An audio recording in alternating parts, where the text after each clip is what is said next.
Good evening. In this presentation, I'd like to talk you through the approach to weight management in dogs and cats with obesity. And I'm hoping to try to make this as practical and enjoyable as possible and really give you some useful little tips and hints that you can put into practice within your clinics. So what I want to do is actually go through a series of stages during the process. We're going to assume that you have made the diagnosis of obesity, you've talked to the owner, and they are now on board with the program. So in these steps, we're going to talk through the key things you need to do. We'll begin with setting a couple of key targets. That's the ideal weight and the target weight. We'll spend most time talking about the weight loss process and the weight loss phase itself. And remember, our strategies involve reducing energy intake on the one hand and increasing energy use on the other. But what we must remember when we are managing obesity is that we never cure this problem. So weight management is not just about weight loss. It's key to make sure that we maintain any success that we have. So I'm going to finish up by telling you a little bit about the maintenance phase for weight management and some of the things that you can do here to help prevent rebound. So let's start by talking about setting a couple of targets. So the critical thing we do first is we work out and set an ideal weight and a target weight for the patient that is in front of us. Now, if you read old textbooks covering obesity, you might think these two things are the same, but I want to emphasize first and foremost that they are completely different. So let's just explore that. The ideal weight is actually what I would, term the perfect weight. If you like, it's the beach body weight, the weight in which the amount of body fat mass is optimal for health. Now, the reason this one is so crucial is that it's the weight that we base all of our calorie intake on during weight loss. So we don't use the current weight. We certainly don't use the target weight. We base our calorie intake on the ideal weight. The target weight is slightly different. This can be an arbitrary weight which we're going to set as the end point for weight loss in that patient. So just give you a couple of examples. If we're dealing with a young, fit, otherwise healthy individual who's got obesity, they have most of their life still to live and they don't have any diseases. So we may wish to set a target which is very close to or at the ideal weight. And that might enable them to live longer and prevent disease. If, on the other hand, we're dealing with an older patient who has less lifespan left and a patient that has other illnesses, then of course it's unlikely that we will either extend life or prevent those diseases because they've happened already. So our target here may be more modest, and we know from studies that a small amount of weight loss can improve function, so somewhere in the region of 6 to 9%. So just to summarize, our target we can set arbitrarily to determine what works best to get the benefits for the patient. So to think about it, target weight and ideal weight may be different, and one final time, whatever these weights, it is the ideal weight that we use to base our calorie intake on. Just want to say a little bit about setting the ideal weight now. There are various strategies we can use. The most common one is to base it on the body condition score. So if we take a current weight and we do a body condition score, I prefer to use here, as you can see, the 9-point system. This can enable us to estimate the likely ideal weight in that patient. And this is really the system that we use. It's what we call the 10% rule. For each body condition score between 5 and 9, each one is an additional 10% of extra weight. So with a simple mathematical equation, we can get a rough idea of where ideal weight should be. This is not a perfect approach, but it is a reasonable starting point for weight loss. So that's probably enough about getting things started. Now let's spend most time talking about weight loss itself.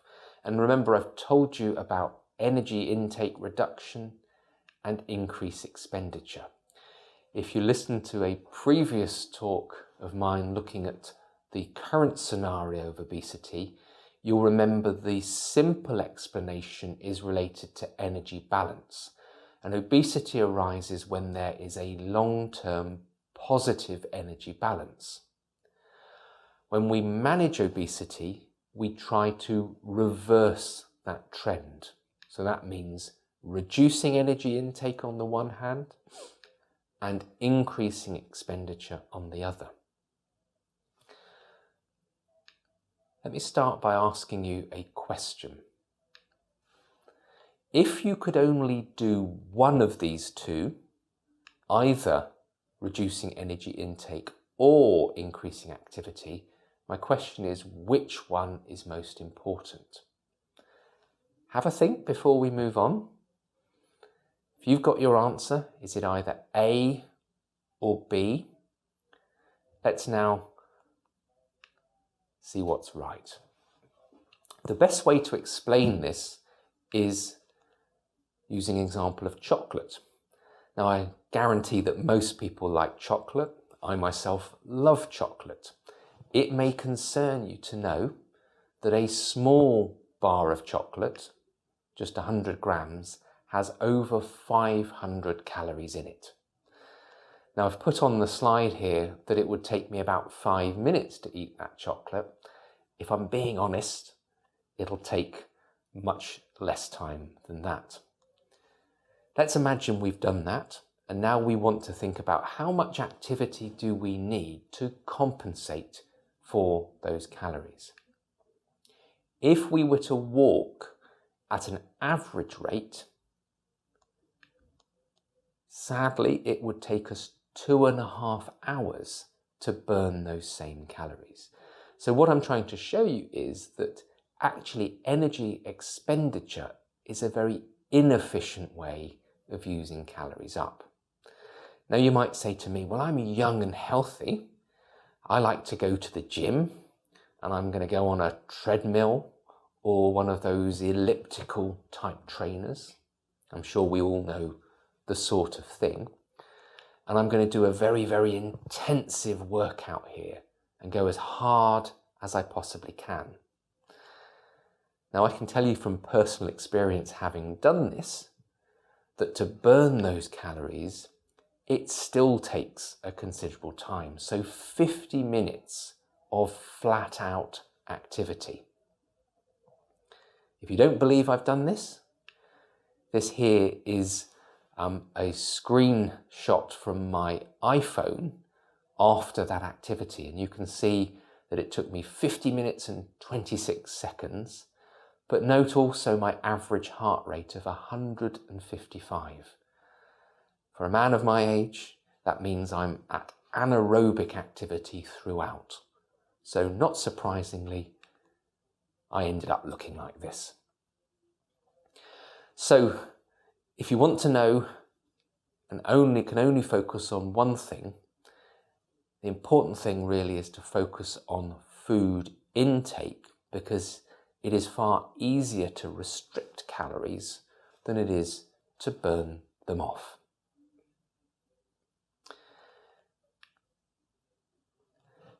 We've actually explored that topic further in a recent trial. This was one we published in early 2019. And this was a randomized controlled trial. And what we did was take some pet dogs, all of which had obesity, and half of them we randomized to having a calorie restricted diet. And I'll tell you more about that strategy later. But the owners were told not to change physical activity. The other half, we asked the owners to increase physical activity, if possible by 1/3 or more, but we told them not to change diet. Over a period of about 8 weeks, we found those that were on the diet-only strategy lost a significant amount of weight, 10% on average. In contrast, those in the physical activity group did not lose weight significantly. Some lost, some gained, but there was no significant difference. So I think this final point emphasizes the fact that diet is by far and away the most important part of the equation. So I'm going to go through some key rules when we're talking a little bit more now. I've told you that feeding is most important and how much we feed. And I want to emphasize that actually it matters more exactly how much you feed rather than what you are feeding. In human nutrition, this may appear rather controversial because a lot of people strongly believe that the solution to obesity is not how much you're eating, but the type of food. Particularly, people will argue that if you either restrict fat or more recently restrict carbohydrate, that will solve obesity. However, the reality is that it is all down to calories. And I'm going to emphasize this with a rather interesting story. This is a story about a man called Mark Haub. I suspect none of you will have heard of Mark Haub. He is a nutrition professor at Kansas State University.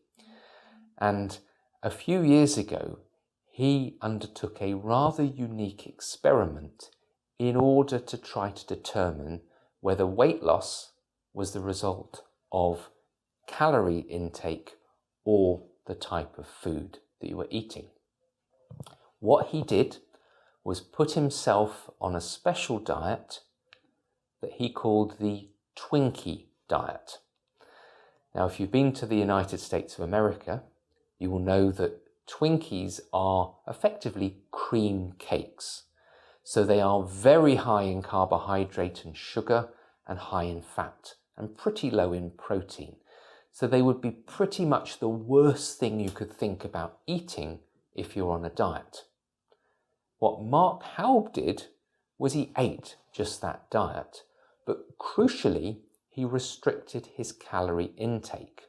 So he ate less than he needed. What he found was he lost weight exactly as you would do on any diet. So he lost 27 pounds, that's about 12 kilos over 2 months. His body mass index normalized, and all his metabolic risk factors went back to normal. So in short, despite eating the wrong type of food, weight loss worked perfectly well because he restricted calories. Now you may feel, well, I'm a scientist. That is just an anecdote, and I don't believe simple anecdotes. If you don't believe that, this is a randomized controlled trial that shows exactly the same thing. In this trial, 3 different diet strategies were tested randomly.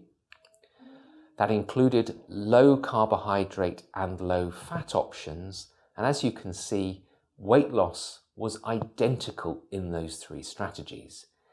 Added to that, this is metabolic syndrome. The improvement in metabolic syndrome was again identical. So both from anecdote and good quality science, we know that actually all diets work if you do them properly, and particularly if we restrict those calories. So, having told you the importance of calorie restriction, I need to now tell you how you do this for our obese patients. Well, in short, you need to focus on 3 things. Firstly, you need to calculate ideal weight, because remember, we base calories on ideal weight, not current weight. Next, we need to have an idea about what maintenance energy requirements are at ideal weight. So these are from the National Research Council, the current guidance for maintenance energy requirements in pet dogs and cats. As you can see, it's about 100 calories per kilogram to the 0.75 for dogs, 100 calories per kilogram to the 0.67 for cats. You don't actually need to know and calculate these, but you just need to know that is basically the barrier. As long as you can feed less than this, you should achieve success. So the current recommendations would be to calculate somewhere between 60 and 80 calories per kilogram to the 0.75 per day for a dog, and 53 calories per kilogram to the 0.711 per day for cat. If you feed those, you should achieve success. I should emphasize for dogs, what you choose depends both on sex and whether or not they are neutered. So an intact male dog, you feed 80. A neutered male and an intact female, you feed 70. Whereas a neutered female, you feed 60.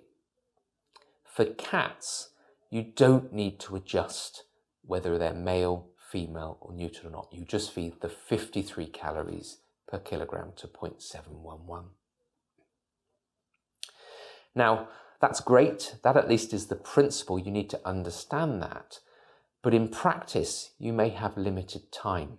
So I would speak to people who supply your therapeutic diets that you use for weight loss, because there's a fair chance that they will have some computer software that will make your job easy. I'm just giving you one example here, some software that Royal Canin have produced. So the first rule, remember, is everything is about getting the calorie balance right. And although I've said that you can achieve success with any diet, I would strongly recommend that you use a weight loss diet. That is because those diets have been formulated to help achieve successful and safe weight loss. And they have various characteristics to help them in that regard. So firstly, they are energy restricted, so they are less energy dense than a standard diet. Secondly, the essential nutrients are better balanced for weight loss.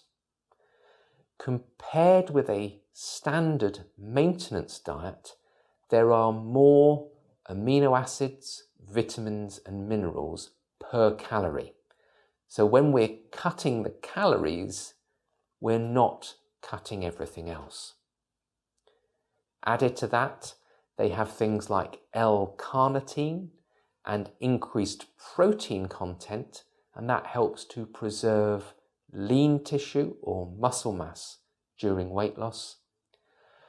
And finally, both the protein and other macronutrients such as fiber can have an impact on satiety. That's the feeling of fullness after eating. And what we know from scientific studies that I will show you is that the optimal balance is a high protein, high fiber weight loss diet. To illustrate that, here is one experiment, and this was published in 2007 in Journal of Veterinary Internal Medicine. In this study, a group of dogs have been offered 3 different diets: a high protein diet, a high fiber diet, so that's in the middle and on the right, and then a diet that has both high protein and high fiber within it. And they're allowed to eat what they want over 4 successive meals at hourly intervals. What you can see is, as dogs consume more across those meals for all diets, the amount they consume is least. But on the high protein, high fiber diet, they eat far less overall than either of the other 2 diet strategies. So that firmly tells us for dogs, high protein, high fiber diets are best. Cats are slightly more complicated. Remember, cats are never quite the same. And there are some challenges with going high protein and high fiber. Firstly, if we increase fiber too much, the diet becomes unpalatable. And of course, we want to ensure that they will eat the food, because otherwise there could be problems. Secondly, in contrast to dogs, protein, as the slide shows you, actually increases food intake rather than decreases. It's one of the big drivers of food intake in cats. So we still need to increase protein and we still need to increase fiber, but in reality we can only be modestly increased in both, and that provides the best balance. Right, some more rules. We're going to talk more now about how we feed our pets, whatever the diet, and a really, really important rule for you is to ban the measuring cup. I would strongly advise you to stop owners from using measuring cups to measure out food. We have done studies where we know, firstly, depending on the type of cup, the lines on the cup are not accurate. The worst offender, and I'm not going to mention any names, the actual portion for 50 grams was 100 grams. You were feeding almost twice as much food. So of course, if you spent all that time doing your calculations, a measuring cup could wreck your success. Added to that, the same person tends to measure different portions out each time they do this, and different people are more variable still. The interesting thing, however, is that between 70 and 80% of the time, this is an overfeeding. For some reason, we psychologically tend to put more in if we're not sure what is correct. So not only are they inaccurate, but we tend to feed more. Finally, if we tell owners to use cups, they may not use the measuring cup intended for that food. They may use a totally different cup within their kitchen. So for example, this is my kitchen at home and I'm showing you 2 different teacups. On the left is the standard teacup. On the right is actually my teacup because I like tea. I'm British after all. But what you can actually see is that volume-wise there is a massive difference. So our understanding of what a cup is can be rather confusing. So far remember we need to think about getting calorie intake right, and remember we need to think about a purpose formulated diet. We don't use cups Instead, we need to use a more accurate measure. So the best thing is to try to get owners to use electronic scales because they are far more accurate for the purpose. Next rule, I'm going to go a stage further here. I would suggest we ban the bowl. Bowls are not a good way of feeding any dog or cat, not just those dogs and cats that have obesity. I don't know who came up with this as a strategy, but really we can do a lot better.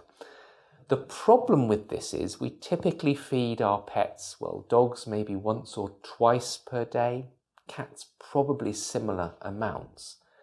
Has anybody timed how long it takes a dog to consume their food? If not, take a look at this video. This is a video of 3 Labradors eating their food. So you can see the Labradors are eating food at different speeds. I'm not sure if you're timing back at home, but I think you can see the Labrador on the right is more or less finished, just clearing up the last bits. That was probably about 15 seconds. And remember, that dog will have had half its daily food in that time. It's now got to wait another 12 hours before it sees any more food. And note here, another problem with rapid consumption is slower dogs then tend to lose out because, as you can see, the dogs like to help one another with their food.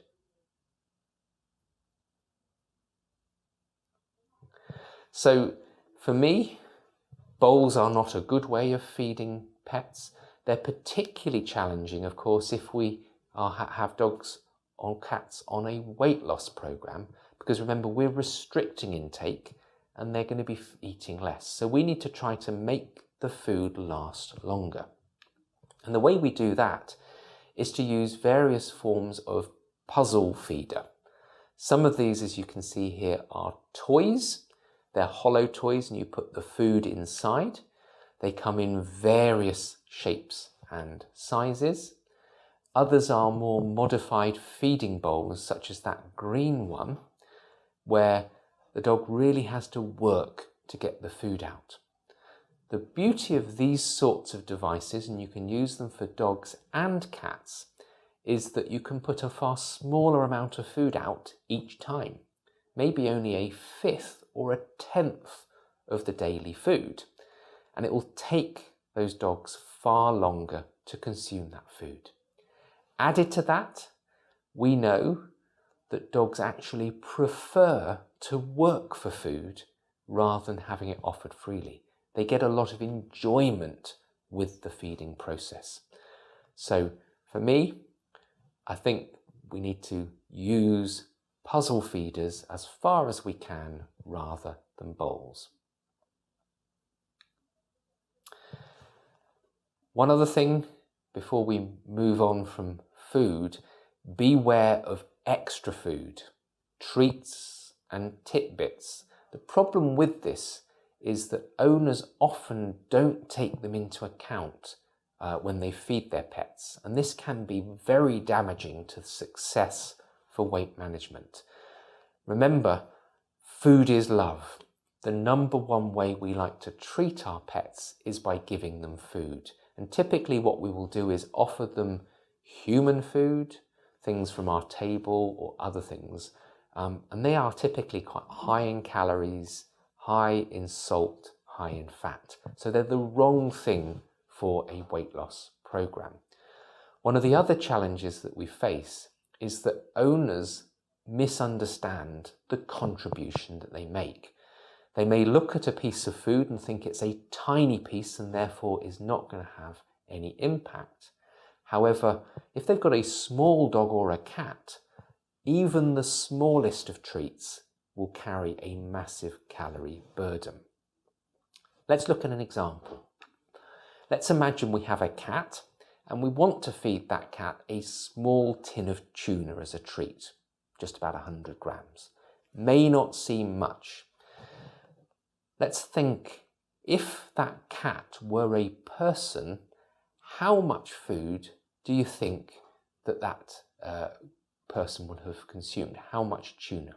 And I want you to think about this before I tell you the answer.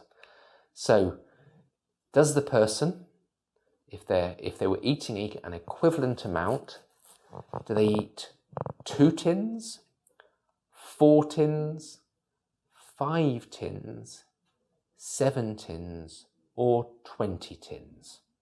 Have a think. Well, if you work it out, 100 grams of tuna actually is about 40% of maintenance energy requirements for a cat. 40%. So the first point there, of course, is that small treat has contributed a massive amount to that cat. 100 grams of tuna is actually only 6% of maintenance energy requirements. So if you do your maths, the true answer there was 7 tins. Not as much as 20 tins, but still, 7 tins is a lot of tuna. And I would challenge any of you out there to consume that amount tonight after this presentation.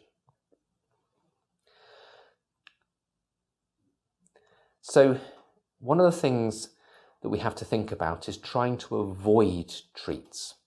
And our preference is to try to stop treating altogether, but recognise many owners will not be willing to give that up. An alternative would be if we're using dry food to reserve some of the kibbles and ask the owner to use those as treats instead. Because in reality, the dog or cat is craving the reward. It's the act of giving the treat that matters rather than what the treat is. However, some owners will still not be happy because they want to give something different. So really, what you have to try and do is substitute high-calorie treats for things with a lower calorie. And the best things are watery vegetables, such as this example here, which is courgette or zucchini.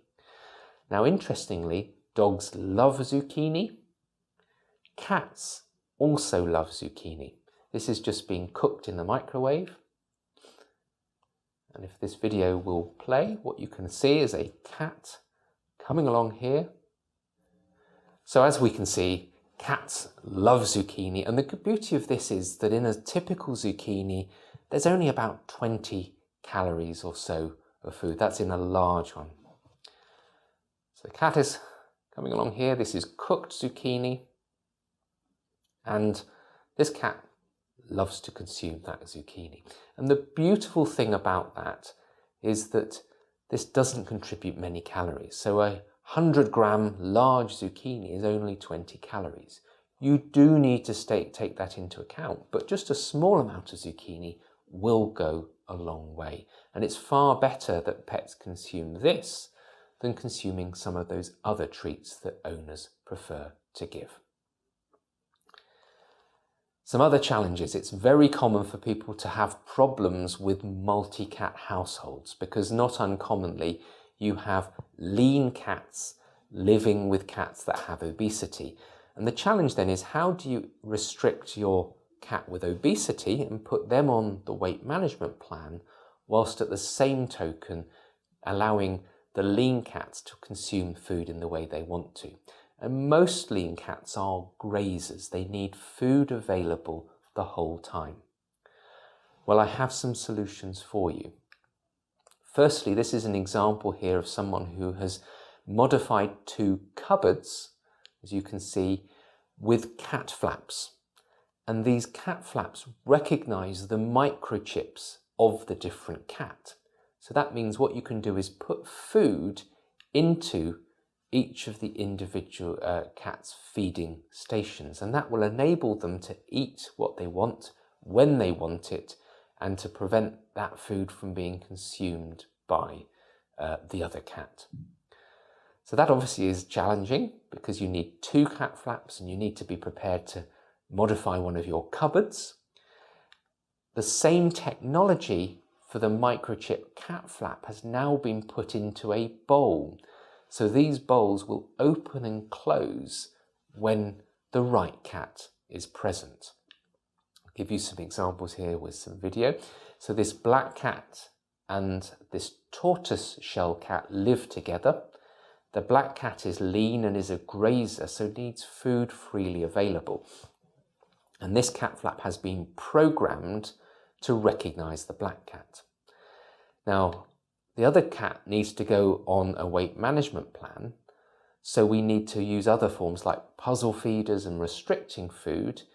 When they try to consume food from this cat flap, the lid will close, so they will not be able to consume food. And actually quite rapidly, they then learn to ignore that station. So that's a fairly high-tech solution to solve this multi-cat household problem. If you want a cheaper alternative, here's an example. This is a cardboard box, and what we've done is cut a small window out of it that only the lean cat can get through. Once again, you can leave food out there and the larger cat is unable to consume it. Other alternatives might be to place food on a high surface, and that would be if the larger cat can't climb up there, and so on and so forth.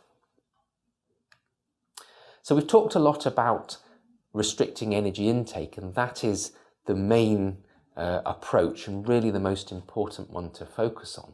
But let's not forget that activity will help as well. So this slide reminds me I need to start talking about activity. And it's always rather amusing, I find, that people are attending here a fitness centre and they're choosing to take the escalator there. It's a kind of mixed message. Anyway, benefits of exercise. If you remember from early on, what we told you was that there's really no major effect alone on weight loss. That's because it's very difficult to actually do enough activity to burn a significant number of calories. And I told you about our randomized controlled trial that demonstrated just that. But however, let's not forget there can be other benefits which are important. Firstly, exercise may help to preserve lean tissue, that's muscle mass. And this was demonstrated by some very elegant work done at Copenhagen University. Here they ran a trial where they compared dogs that were on a diet-only weight loss plan with those that had both diet and hydrotherapy. That's using one of these underwater treadmills. What they found was that in fact there was no difference in rate of weight loss, which again confirms the fact that exercise itself doesn't bring added benefits for weight loss. However, those that were on hydrotherapy preserved their lean tissue mass compared with those that were just on diet alone. So certainly activity is very good for helping with that. Now that's the good news from this study.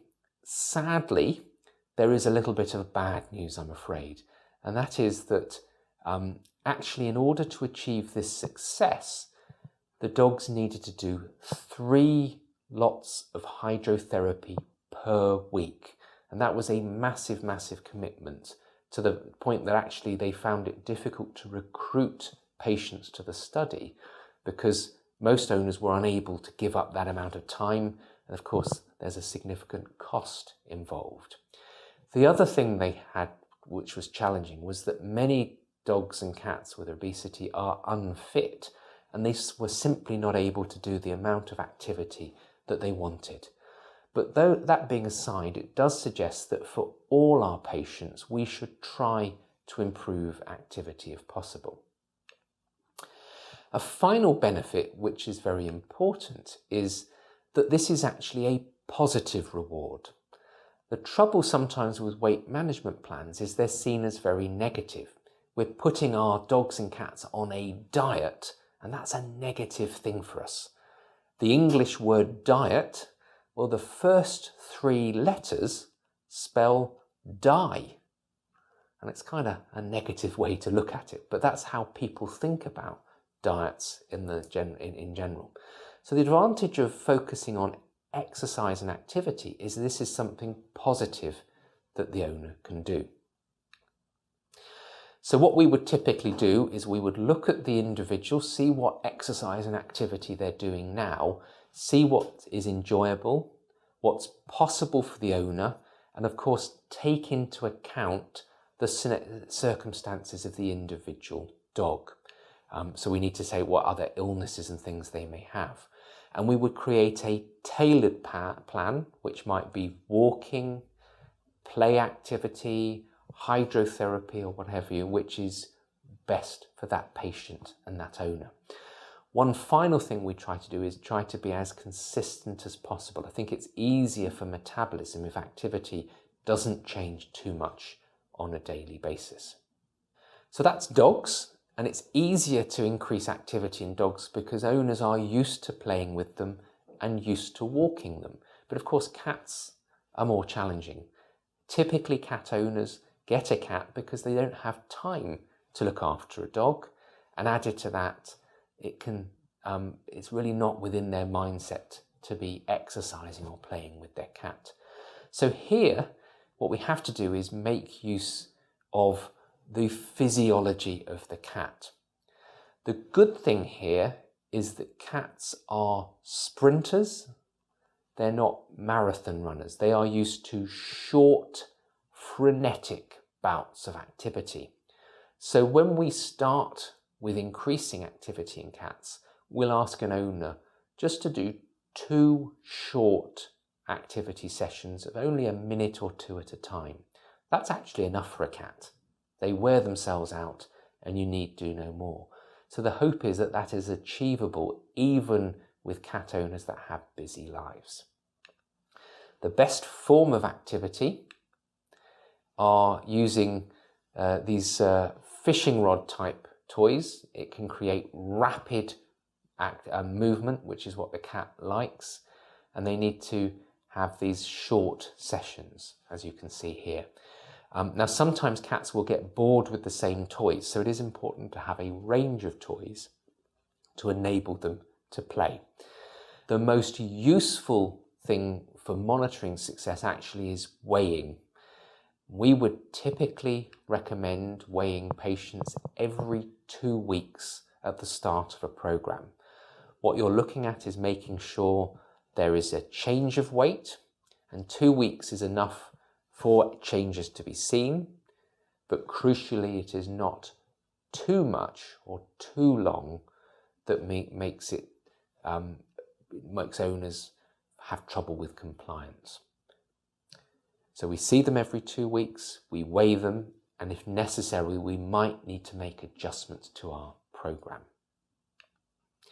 As well as weighing, we can use other things to monitor, and these are more for illustrating to the owner that success is happening. So one thing would be to use tape measures, and I typically use measures around the chest and the abdomen.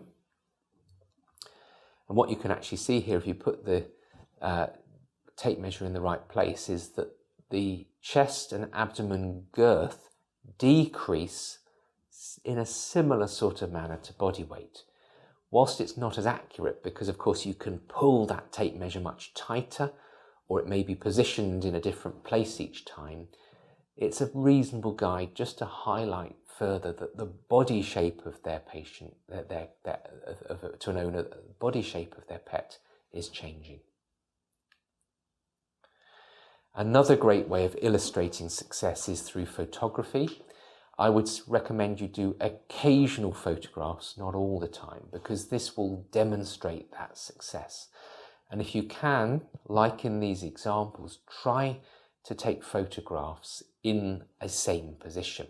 And that's really the best way of showing that success. A final aspect of monitoring, which I would say is very important, is to try to encourage the owner to keep a diary of what's going on. And this is an example of a diary that we use at our weight clinic at the University of Liverpool. So we encourage the owners to record food given and food eaten, the activity of the patient and their overall well-being. And the column on the right, if you look closely, is what we call a confessions column. So whilst we would discourage owners giving too many extras, I would far rather, if they have to do it, that they're honest about it and they record it, because that will then help us to judge whether or not there's any problems with the program. Evidence from human studies suggests that people who keep diaries, food diaries, when they're on a diet, do better with weight loss than those who don't. We don't have evidence from dogs and cats, but I suspect the same may well be true. And as I say, seeing this evidence will really help us, because if we see a patient back 2 weeks after we saw them last and they've not lost weight, we're going to be inclined to make an adjustment to, for example, the food that we're giving. But if we see that the confessions column has a lot of extras in it, then we may want to think about, well, perhaps we don't need to adjust after all. Perhaps we just speak to the owner again about those extras and try to get that back on board. One other thing we can use for monitoring, again, if available, is software, where we again plug in the numbers and it will tell us whether or not the program is on course, how quickly the patient is losing weight, and whether any changes to the protocol is required. My general rules are to reduce food intake if weight loss slows down. Typically, we would drop by about 5% of food intake and then carry on following it up. The other thing from a monitoring process is always to try to be positive about everything, try to be encouraging, because owners will find it difficult, and try to encourage them to make the next appointment before they leave your clinic. They're more likely to return if you do that. Furthermore, if clients don't come back, give them a phone call. They may have been finding it difficult, and it might be that a simple conversation at that point will actually help to get them back on board and stop them from giving up altogether. So we're at the end of the presentation now. We've talked a lot about weight loss, and what we tend to find at our clinic at Liverpool is that process on average takes about 8 or 9 months, but can vary depending on how much weight a patient needs. Don't think, however, that the job is done when that patient reaches their target weight. If anything, the hard work is still to come. I would far rather a patient lost half the amount of weight it needed to, but kept that weight off, than if it lost all of the weight and then put the weight back on. So focus as much effort if you can on keeping that weight off. Why is this so important? Well, studies in people show that weight regain is very common after dieting. In fact, most people put weight back on in the long run, and in fact, some people gain more weight than they originally lost. So sadly, it is something that we fail at as often as we succeed. We've looked in dogs and cats, and we found a similar phenomenon. In pet dogs and cats, it's not quite as bad, but we find about half of the dogs and cats that go on a program regain weight again. Many of them don't put all of the weight back on, they only put a small amount back on, but nonetheless, that's something which really challenges our success.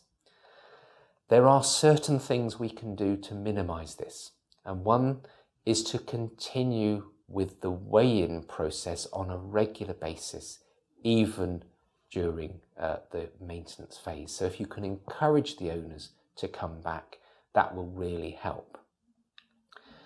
Another thing is to actually try to encourage owners to stay on the same diet, because we know that Dogs that remain on the weight loss diet during their maintenance phase are 20 times less likely to regain than if they actually change to a different type of diet. So the weight loss diet shouldn't really be thought of as weight loss diets only, but weight management diets. The same characteristics that help a dog or cat to lose weight during that weight loss phase can be used to prevent the regain in the future. So if you can convince the owner to stick with that diet, you just feed a little bit more to maintain them, then that will actually help to prevent this regain. And just some very brief tips on how to do this. You continue, as I say, with the weight loss diet, but you carry on seeing them initially every 2 weeks, if you can. Each 2 weeks, increase the food by a little bit, 5 to 10%. And if they're still losing weight, increase again and again until they're stable. Normally it doesn't take long before you find that they stay stable. And once they're stable, you can start to extend the intervals of checks, moving say to 4 weekly, then every 3 months. I would ideally recommend at least every 6 months long term if you can manage it. So that brings us to the end of this presentation. I hope you've enjoyed it. I just want to briefly remind you about some of the key points that I made. Remember, at the start you need to set those 2 weights, the ideal weight and the target weight, and remember that they differ. The ideal weight is the perfect weight, and I can't emphasize enough, it is the one that you set the calorie intake on. The target weight is the more nominal weight end point for weight loss based upon the goals that you have for that patient. Remember, weight loss is about reducing energy intake and increasing energy usage, but it is overwhelmingly important to reduce energy intake. Get the calorie intake right, use a weight loss food, measure it out accurately using scales, avoid bowls using things like puzzle feeders, and of course be careful about treats. For activity, do your best to increase it. It won't help with weight loss, but it might help, say, preserve lean tissue, and it's positive. And finally, for maintenance, don't give up here. Carry on seeing those patients, and if possible, stick with the same weight loss diet. Thank you very much.